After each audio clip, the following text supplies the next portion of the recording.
Queridos hermanos, empezamos a tratar este tema y se ha ido agrandando cada vez más. Yo creo que lo que ha hecho el Papa en relación a la Iglesia en Chile no es por Chile, solo por Chile, también por Chile. Es porque se están tocando temas que son de trascendencia, que van mucho más allá de uno u otro país. Yo les decía el otro día, piensen toda la problemática del abuso sexual, de lo que pasó en Estados Unidos, lo que pasó en Irlanda, muchas partes. No es cuestión que haya pasado aquí nomás. No dejamos de ver, por supuesto, lo que está sucediendo acá ahora. Pero paralelamente, en muchísimos lugares antes y seguramente también más adelante.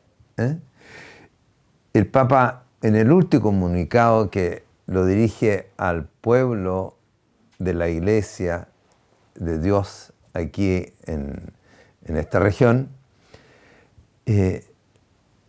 nombra, yo creo, cosas relativamente nuevas en relación a lo que había él escrito antes, o lo explicita más.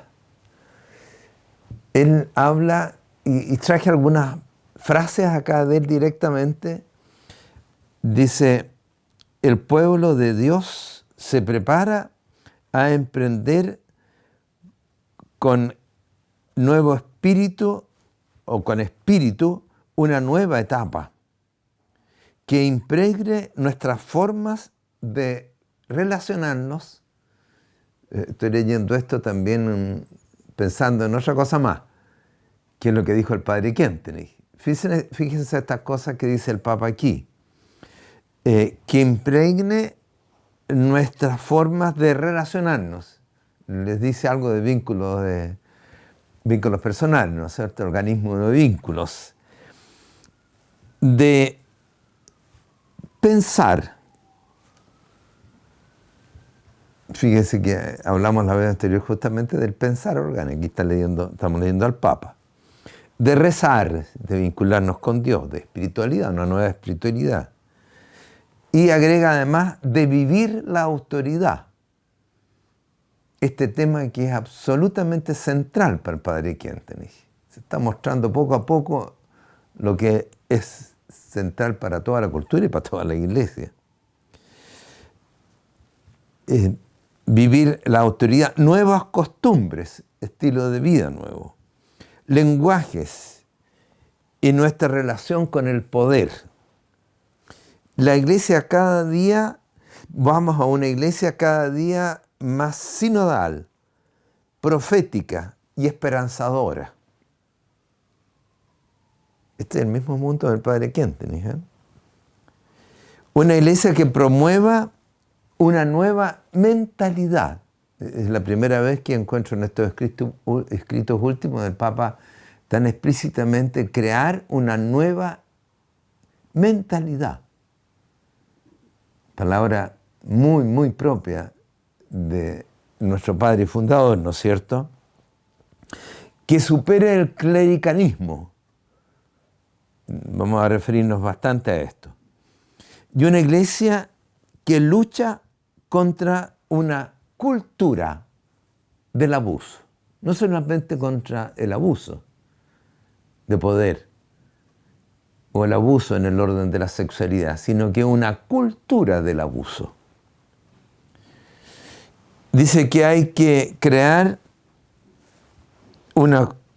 superar nunca más una cultura del abuso. Ustedes pueden, en todas partes, eso lo pueden encontrar en muchos lugares, digamos, no sé en este momento dónde, pero acá abunda por todos los lugares esta carta del Papa al pueblo de Dios acá en Chile.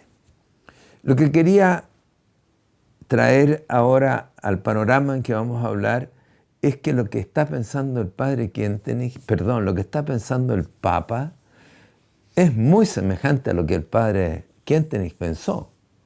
Hay que renovar desde la raíz la iglesia.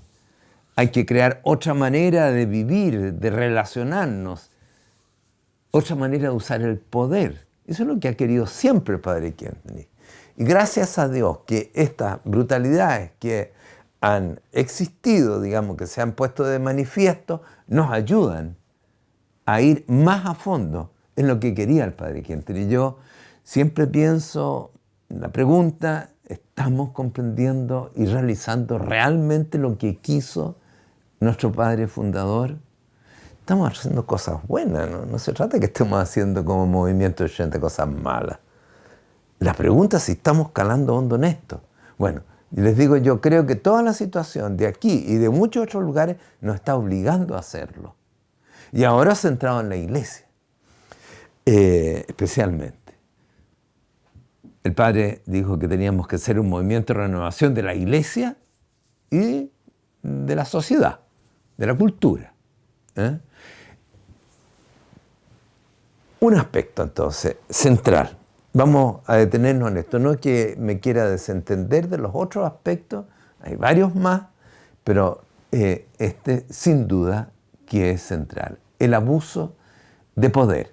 El abuso de poder puede darse en muchos lugares, en muchas esferas de la sociedad y en muchos lugares de la iglesia. Es algo bien general.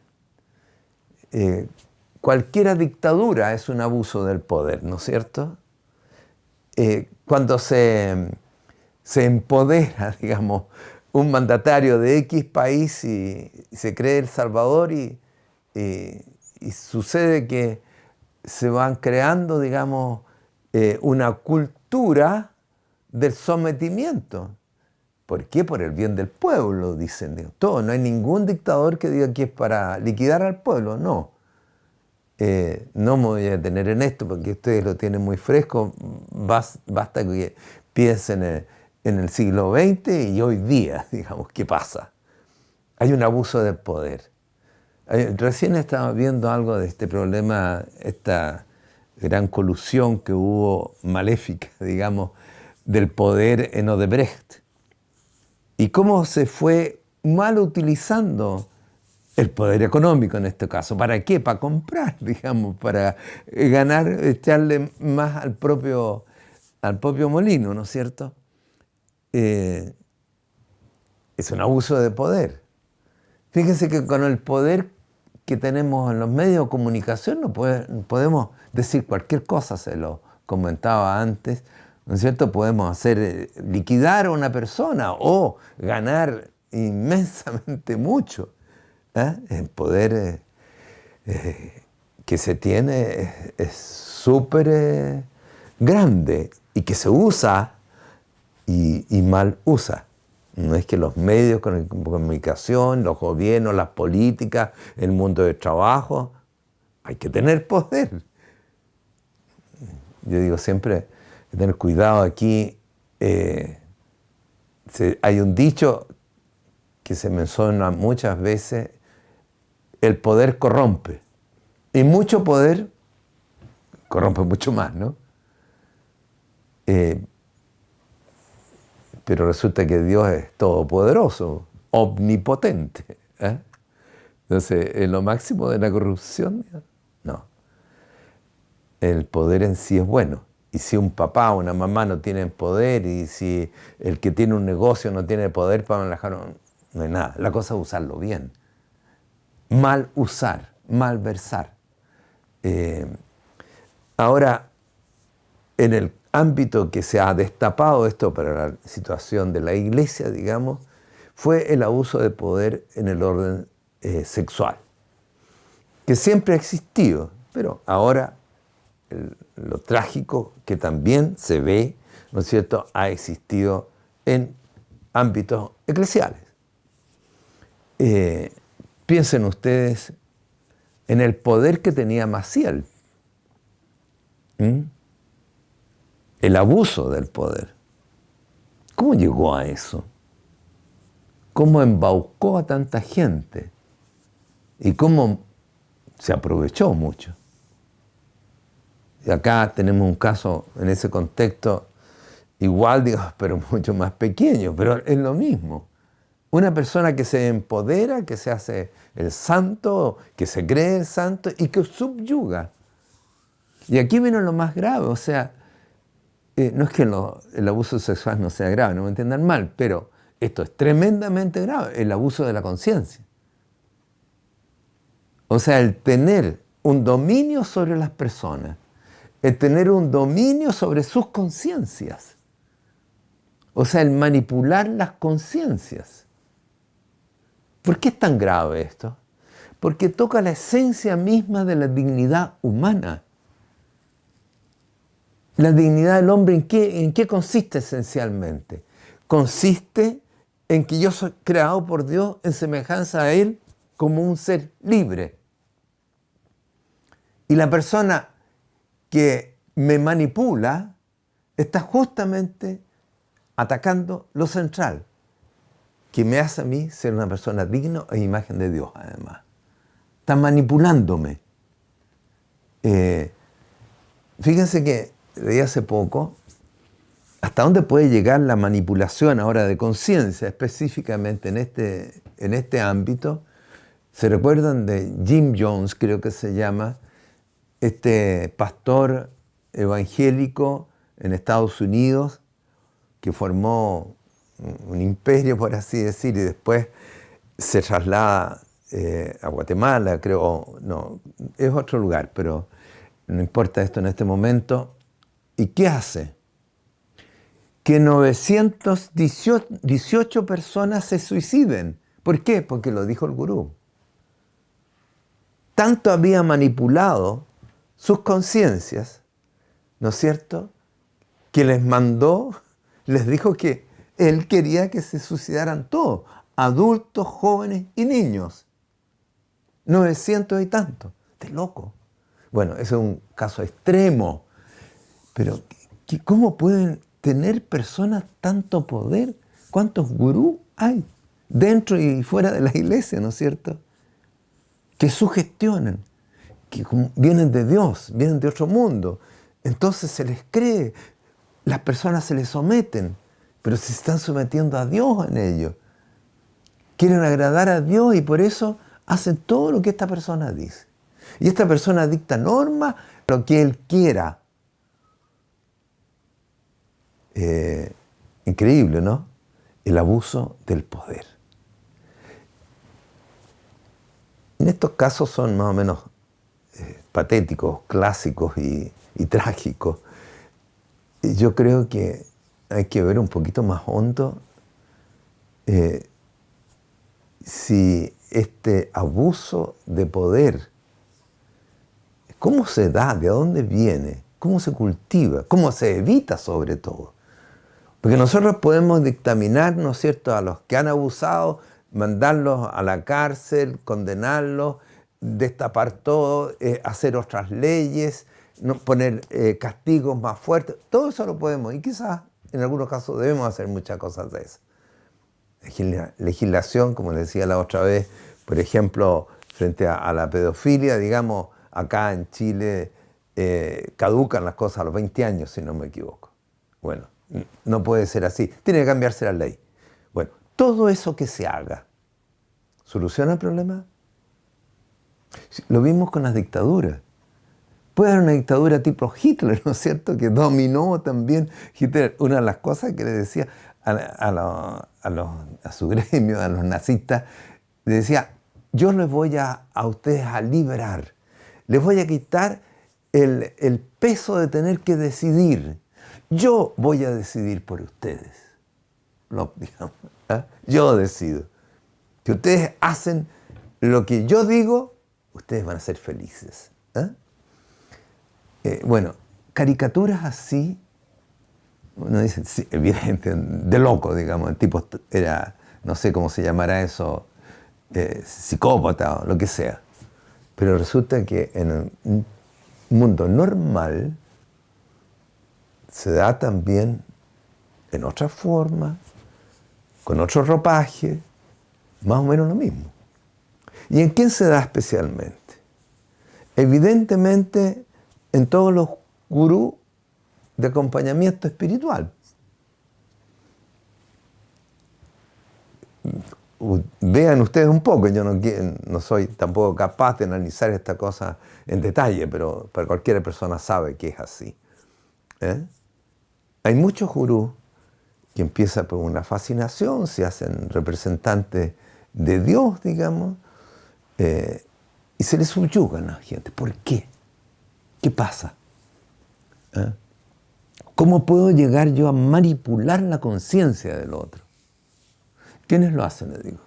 Los gurús espirituales, pero nosotros tenemos en la iglesia a los acompañantes, ¿no es cierto?, de espiritualidad, los directores espirituales, se decía antes. No están todos ellos, todos nosotros expuestos al abuso de poder. O no ejercemos poder, que no hayan más, digamos. Se acabaron los sacerdotes, se acabaron los acompañantes, no me vengan aquí con cosas. No, tiene que haberlo, pero a ver, ¿cómo? ¿Cómo hacerlo para que estas personas no se empoderen, digamos, y usen mal ese poder? Yo creo que es una pregunta seria. Fíjense que hay gente que uno puede decir así, no pretendo ser científico en esto, estamos conversando. Yo les dije que no querían hacer esto, ninguna charla. No, esto es para conversar la cosa, como lo quiere el Papa por lo demás.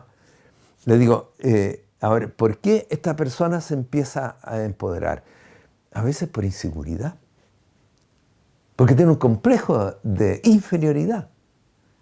¿Y cómo soluciona eso? Hay varias maneras. Yo puedo empezar a desacreditar a los demás. Y yo, entonces, estoy en el trono. Porque ese es malo aquí, esto ha hecho esto otro mal, este es un bárbaro, digamos, este es un criminal, lo que sea. Yo no. Yo estoy bien. ¿Y qué hay detrás? Les digo. Una tremenda inseguridad. Se siente bien cuando ha liquidado a muchos y él está ahí impecable. Él sí que es hombre que vale, ¿no? O supónganse ustedes gente que, bueno, todos nosotros tenemos un instinto de valer, de poder, de querer. Entonces me empiezo a dar cuenta que si me admiran los demás, si me siguen los demás, yo soy valioso, yo soy importante. Mira, toda esta gente depende de mí, porque todos acuden a mi consulta, digamos, espiritual en este caso. Por Dios, que tengo que ser bueno, me la creo, digamos. Y entonces, para ayudar, entre comillas, a esta persona, yo les digo, hagan esto o lo otro.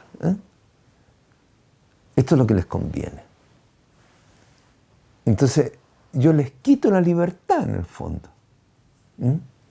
O, en otro caso, digamos, piensen ustedes en las comunidades de la iglesia.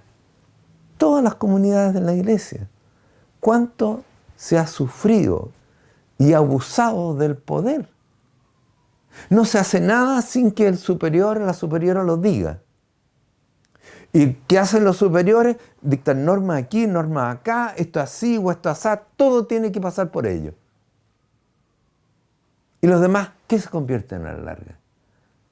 Se convierten en títeres, en personas sin voluntad propia, sin personalidad. ¿Por qué? Porque, ¿no es cierto?, hay que hacer esto y lo otro y lo otro y lo otro.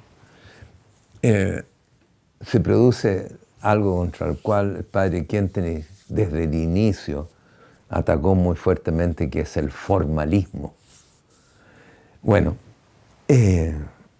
vamos un poquito más metiéndonos en este tema.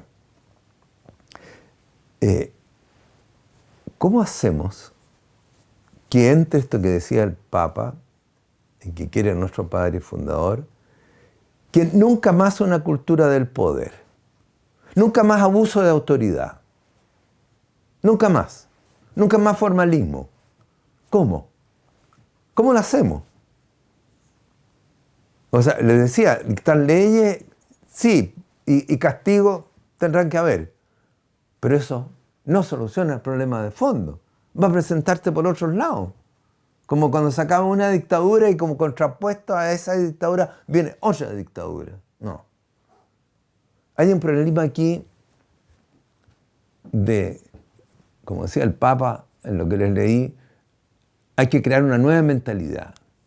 Pero ¿cómo se crea una nueva mentalidad, Dios mío? Ahora, ¿qué tenemos que hacer para que esta persona, que es director espiritual, que es consejero, que es párroco, que es obispo, lo que sea, en el campo eclesial, en otros lados paralelamente, qué hacer para que no abuse ni manipule las conciencias? Tengo que crear otra cultura. Y crear otra cultura es de lo más difícil que hay, porque implica educación en primer lugar. Hay que educar. Y hay que ir creando formas que ese nuevo espíritu que yo estoy educando o adquiriendo libremente se mantenga. ¿Cómo lo hago? Primero que todo, yo creo que aquí hay una concepción de qué es lo que es la autoridad. Para poder decirle a una persona, mira, tienes que ejercer la autoridad así y así no. Eso tiene que estar hasta mi consciente y subconsciente. Si yo tengo autoridad, si yo tengo poder sobre las conciencias, digamos, ¿cómo lo hago? Considerando algo que es ABC, que lo central es la libertad de la persona a la cual yo sirvo como autoridad. Fíjense que el padre Quentin habla acá de que hay que hacerse como superior, como director espiritual, como educador, etc., prescindible. Es decir, que la persona pueda valerse por sí misma. El año 12, él empieza diciendo, tenemos que autoeducarnos, nosotros mismos. Y después explica, y yo con ustedes. No, ustedes edúquense así, hagan esto, hagan lo otro. Y mira, aquí está clarito, así hay que hacerlo. Y si no lo hacen, ¡ay! No. ¿Cómo le enseño yo a una persona a educar a que alguien sea libre? Si yo no tengo la concepción que lo más importante que hay es que la persona decida por sí mismo y actúe por sí mismo. Yo puedo ayudarle, yo puedo darle algunos límites, digamos, pero esa persona tiene que actuar. Si no, estoy educando títeres o esclavos. Y en este caso, cuando se abusan, es para provecho propio, ¿no? O de un grupito de personas, ¿no? Que son el clan de estos gurús, digamos. Estamos súper metidos en esto que dijo el padre, que lo central es educarse como personas libres y que el educador lo que tiene que hacer es ayudar a esa persona que ella decida por sí mismo. No darle todo servido ni menos mandado. Que esa persona tenga opinión. Que actúe por sí mismo. Uno de los lemas principales del padre Quentin, ya desde el inicio, es llegar a la autonomía personal a través de la actividad propia. ¿Y por qué el padre dicta después de esa ley las mínimas obligaciones posibles? Mínimas obligaciones posibles. Sobre todo el cultivo del espíritu, el cultivo de la libertad en este caso. Y también las obligaciones necesarias. Mínimas. Eso no lo quieren los que manipulan. Porque tienen que tener todo bajo control, todo bajo mi control. Nadie se mueve, nadie mueve un dedo sin que yo, el superior, lo sepa y le diga sí o no. Y si no, me quedo ahí nomás. Es difícil formar en la libertad. Es mucho más fácil adoctrinar y exigir una moral o un comportamiento o qué sé yo. Imagínense ustedes que en un hogar, como nosotros lo queremos, que el papá y la mamá funcionen a modo de manipulación de sus hijos, digamos, dictándole todo, castigándole. No es así. Se va transmitiendo un querer, algo que tiene sentido, y ellos lo van aceptando. Evidentemente, a nivel de su desarrollo, ¿no es cierto? Y yo le ayudo como papá o mamá. O el superior ayuda. El Papa ha dicho tanto, escucha, escucha, pero de esa escucha sale una ayuda, no un comando. A caminar se aprende caminando. No tomándole la mano, no te vayas a caer, mijito. No vayas a hacer algo mal. No, cuídate. No. Esta protección, esta otra protección. ¿Qué estamos educando nosotros? Nosotros podemos tener gente muy piadosa en gente, ¿no? Muy buena. Pero esto, yo creo que tenemos que, yo lo he dicho varias veces, hay que sacarle punta a muchas cosas. Una de ellas es qué pensó el Padre Quinte de la autoridad. ¿Qué es la autoridad para el Padre Quinte? ¿Cómo ejerció la autoridad el Padre Quinte? ¿Fue un abusador? ¿Se dictó a dictar normas y sentencias? Para nada. Lo maravilloso es que la gente, nosotros lo seguimos, pero libres, Dios mío, libres, con personalidad. Me recuerdo, y con esto voy a terminar esto porque si no me voy a alargar, el padre Günther Pohl. Günther Pohl es de la segunda generación, de la generación mía, una de las personas más cercanas al padre Quinte, era el jefe de la generación joven. Y Günther en Milwaukee una vez le dijo al padre, tengo algo que tengo que conversar con usted. Yo muchas veces, en algunas cosas estoy en desacuerdo con lo que usted está diciendo o proponiendo. Y me da no sé qué, digamos. Y el padre Quinte, la respuesta hizo, no son las palabras exactas, debe estar escrita, digamos, pero lo felicito. Yo, eso sí que me acuerdo que se lo dijo, yo solo puedo trabajar con personas así. Justamente con alguien que me dice en la cara, yo pienso esto o lo otro. Franqueza, dijo el padre. Cuando se ejerce la autoridad, hay que promover la franqueza. Que el súbdito no se subyugue a mí. Tendríamos, se fijan, hay aquí crear una cultura del no abuso, crear una cultura de la libertad, tener educadores de cualquier rango, formadores, como quieran llamarlo ustedes, superior, lo que sea, de esta categoría, es súper difícil.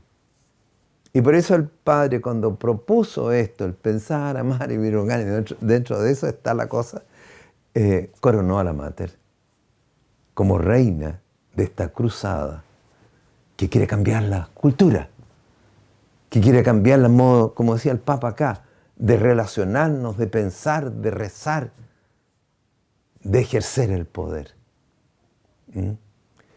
Bueno, esta reflexión, como les digo, no quería hacer una cosa así, ni muy ordenado, creo que me he desordenado más todavía, tenía acá anotaciones, pero ni siquiera, no las veo mucho, digamos. Pero lo que me interesa a mí es que pongamos estas cosas cada día más en el tapete y veamos lo que estamos haciendo a la luz de lo que está pasando, voces del tiempo, esta inmensa voz del tiempo. Piensen, entre paréntesis, lo que hablamos un poquito la otra vez, la nombramos, la ideología de género, la emancipación femenina. ¿Qué significa eso? Es una rebelión justificada frente al abuso de la autoridad, del matrimonio, del marido en este caso, o del hombre, del varón. Son temas actuales, ¿no? Súper actuales, a los cuales nosotros, por el carisma del Padre Quinte, estamos llamados a ser gestores de una nueva cultura, donde no haya, como dice el Papa Francisco, ninguna cabida al abuso, donde desaparezca la cultura del abuso.